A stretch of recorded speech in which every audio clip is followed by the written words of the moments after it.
Assalamualaikum warahmatullahi wabarakatuh. Perkenalkan, nama saya Ani Sugiati, NIM 2018-20146. Di sini saya akan menjawab contoh soal yang telah diberikan oleh Bapak Yusuf Istianto, SHMH. Dari contoh soal kasus tersebut, menurut pendapat saya, pembagian yang dilakukan oleh Pak Jupri dan Ibu Minah dapat dibenarkan, yaitu pembagian yang dilakukan atau yang dibuat oleh Pak Jupri dan Bu Minah sesuai dengan ketentuan dalam hukum waris Islam. Sebelum membagikan harta tersebut, hal pertama yang harus dilakukan pihak keluarga adalah melunasi hutang dari pewaris yang telah meninggal tersebut sesuai dalam pasal 175 KHI, Kompilasi Hukum Islam. Setelah membayarkan hutangnya, lalu dapat dibagikan sesuai dengan pembagian yang telah dibuat oleh Pak Jupri dan Bu Minah. Karena pembagian yang dibuat oleh Pak Jupri dan Bu Minah itu sudah sesuai dalam ketentuan hukum waris Islam. Pasal 174 KHI menyatakan bahwa kelompok-kelompok ahli waris terdiri dari menurut hubungan darah, golongan laki-laki terdiri dari ayah, anak laki-laki, saudara laki-laki, paman, dan kakek. Golongan perempuan terdiri dari ibu, anak perempuan, saudara perempuan, dan nenek. Sedangkan menurut hubungan perkawinan terdiri dari janda atau duda. Apabila semua ahli waris sudah ada, atau apabila semua ahli waris ada, maka yang berhak mendapatkan warisan hanyalah anak, ayah, ibu, janda, atau duda. Dasar hukum yang bisa digunakan untuk pembagian harta gonogini cerai mati bisa dijumpai pada pasal 38 Undang-Undang Perkawinan serta Instruksi Presiden nomor 1 tahun 91 tentang penyebarluasan kompilasi hukum Islam atau KHI. Undang-Undang Perkawinan tidak secara khusus menyebutkan cara pembagian untuk kasus cerai mati. Aturan ini hanya menyebutkan kalau perpisahan dalam sebuah perkawinan bisa diakibatkan oleh 3 hal, yaitu kematian, perceraian, serta keputusan pengadilan. Hanya saja aturan perundang-undangan ini mengatur secara umum pembagian harta bersama akibat perceraian. Menurut Undang-Undang Perkawinan, harta bersama harus dibagi secara merata terlepas perpisahan itu terjadi akibat kematian, perceraian, atau putusan pengadilan. Sementara itu, Inpres KHI lebih mendetail dalam mengatur pembagian harta gonogini kepada suami atau istri yang ditinggal mati pasangannya. Pada pasal 96 disebutkan bahwa ketika terjadi cerai mati, maka setengah dari seluruh harta bersama merupakan hak dari pasangannya yang lebih hidup lebih lama. Hanya saja masih menurut Inpres KHI. Pembagian harta bersama akibat cerai mati itu tidak bisa secara langsung dilakukan. Pembagian itu masih harus disertai dengan kepastian kematian yang hakiki atau kepastian kematian secara hukum berdasarkan putusan pengadilan. Pembagian harta kematian harus dilakukan secara adil. Pembagian itu tidak hanya menyebutkan harta gonogini, melainkan juga termasuk harta warisan. Dengan pembagian yang adil, harta tersebut tidak akan menjadi sumber perpecahan dalam keluarga. Karena orang yang bersangkutan waris beragama Islam, maka di sini akan digunakan hukum waris Islam. Dalam hukum waris Islam, dasar hukumnya terdapat dalam Al-Quran, An-Nisa ayat 1, 7 sampai dengan 13 dan 176. Dan Al-Anfal 175. Sedangkan bagian masing-masing ahli waris terdiri dari istri mendapat 1/4 bagian apabila si pewaris mati tidak meninggalkan anak atau cucu, dan mendapatkan bagian 1/8 apabila si pewaris mempunyai anak atau cucu. Dan istrinya tidak pernah terhijab dari ahli waris. Adapun yang menjadi dasar hukum bagi istri dalam firman Allah dalam surat An-Nisa ayat 12 yang artinya,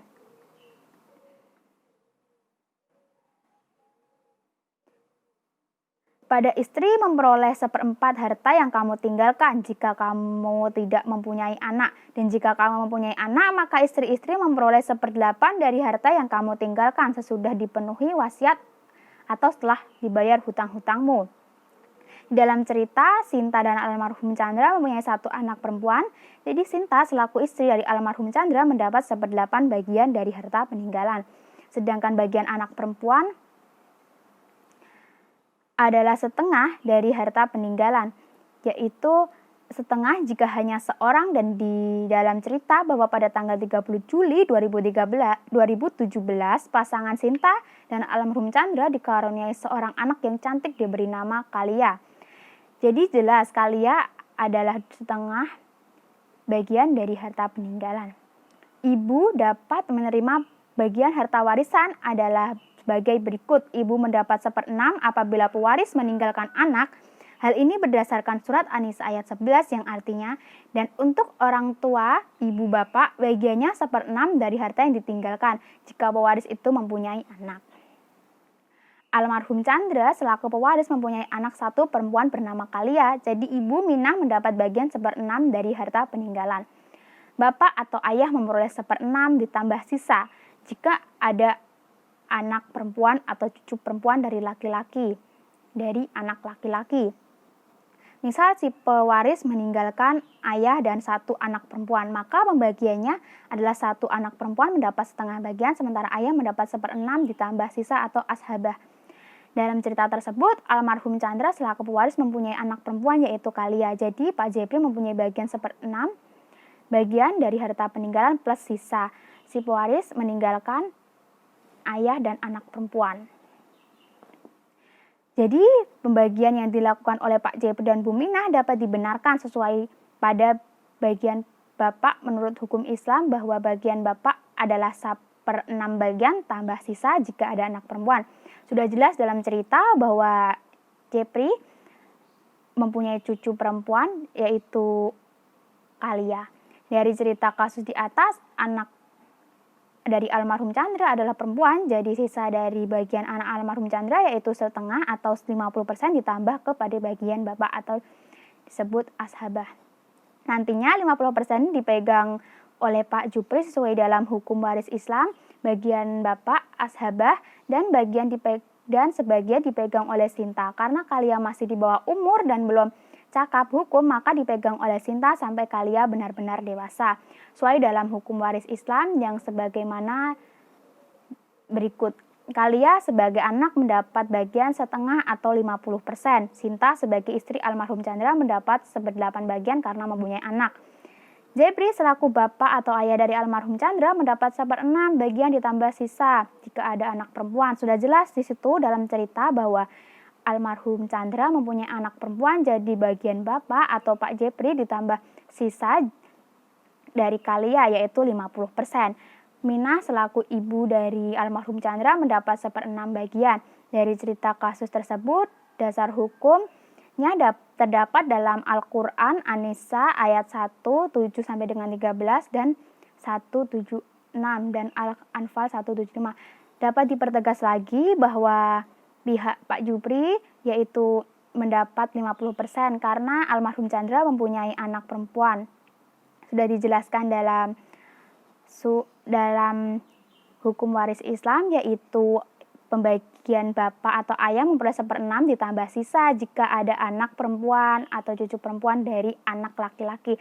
Sudah jelas bahwa dari anak laki-laki itu anak laki-lakinya Bapak Jepri yaitu almarhum Chandra, dan di situ juga almarhum Chandra mempunyai anak perempuan. Jadi bagian Bapak Jupri ditambah setengah dari atau sisa dari bagian anak almarhum Chandra, yaitu sisa dari bagian anak almarhum Chandra yaitu 50% atau kata lain setengah, yaitu sisanya itu ditambah oleh bagian ayah atau Bapak Jupri.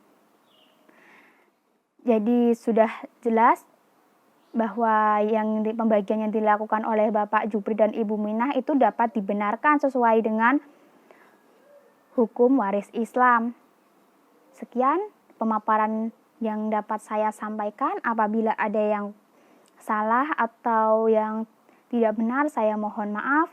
Wabillahi taufik walhidayah. Wassalamualaikum warahmatullahi wabarakatuh.